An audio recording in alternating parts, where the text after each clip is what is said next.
मुस्तबा Khamenei को देश का नया सुप्रीम लीडर चुन लिया है। ये फैसला ऐसे समय में लिया गया जब पूरे मिडिल ईस्ट में हमलों का सिलसिला लगातार जारी है। हालात लगातार बिगड़ते दिख रहे हैं।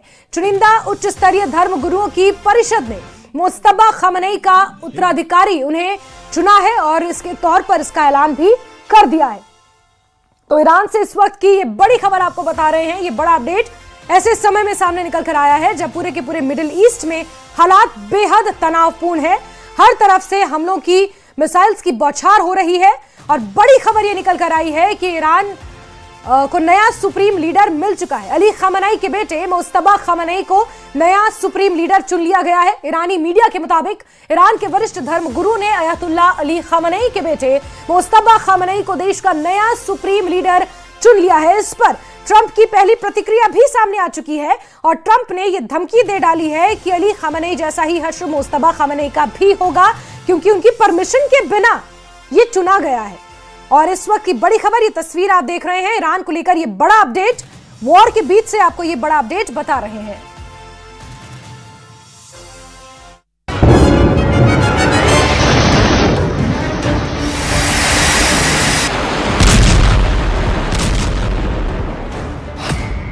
ट्रंप को नामंजूर ईरान के नए सुप्रीम लीडर। ट्रंप को अखर गई मुस्तबा की ताजपोशी की खबर। ईरान के नए लीडर पर सुप्रीम संग्राम। ईरान और इजराइल की जमीन धमाकों से धधक रही। इस कोहराम के बीच अमेरिका के राष्ट्रपति डोनाल्ड ट्रंप की नाराजगी पश्चिम एशिया में नई मुसीबत ला सकती है। अमेरिकी राष्ट्रपति डोनाल्ड ट्रंप के बयान के मुताबिक खामेनेई की विरासत के अगले वारिस मुस्तबा उन्हें नामंजूर है। मुस्तबा खामेनेई का सुप्रीम लीडर बनना स्वीकार नहीं है। वे पुरानी कट्टर नीतियों को ही आगे बढ़ाएंगे। ईरान को ऐसा नेता चाहिए जो शांति लाए। अगर गलत नेतृत्व आया तो फिर युद्ध होगा। ईरान के नेतृत्व पर दुनिया की सुरक्षा निर्भर है। यानी ट्रंप चाहते हैं कि ईरान पर शासन करने वाला उनकी पसंद का हो। दरअसल ईरान की राजनीति में सुप्रीम लीडर का पद सबसे शक्तिशाली माना जाता है। इस पद पर लंबे समय तक अली खामेनेई रहे। 28 फरवरी को एयर स्ट्राइक में उनकी हत्या के बाद उनके उत्तराधिकार को लेकर चर्चा तेज हुई। नाम आया उनके बेटे मुस्तबा खामेनेई का। इसी बीच अमेरिका के राष्ट्रपति डोनाल्ड ट्रंप ने कहा, ईरान के अगले सुप्रीम लीडर के चयन में अमेरिका की राय होनी चाहिए। ट्रंप का कहना है कि अगर ईरान में ऐसा नेता चुना जाता है जो पुरानी नीतियों को जारी रखेगा तो क्षेत्र में तनाव बना रहेगा।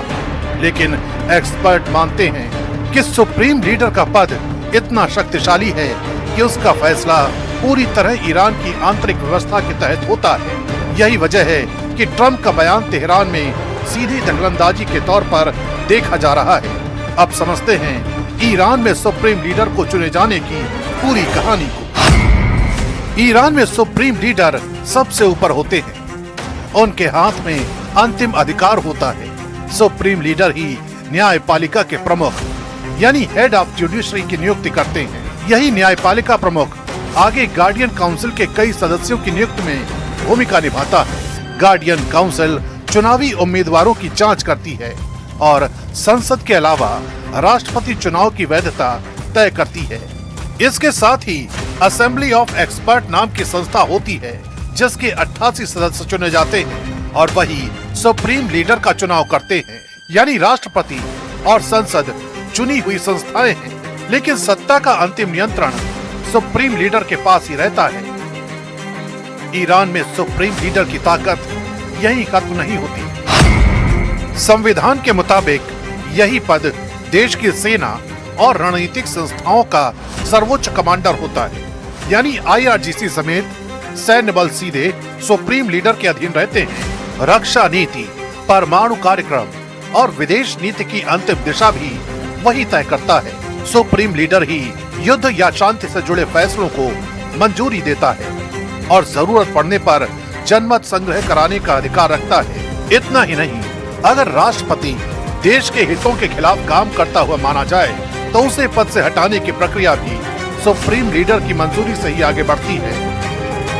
यानी तेहरान की असली सत्ता का केंद्र यही पद माना जाता है। इसलिए जब डोनाल्ड ट्रंप ईरान के नए सुप्रीम लीडर पर सवाल उठाते हैं तो ये मामला सिर्फ बयानबाजी का नहीं रहता, ये सीधे ईरान की सत्ता, संप्रभुता और पश्चिम एशिया की आने वाली राजनीति से जुड़ा बड़ा टकराव बन जाता है।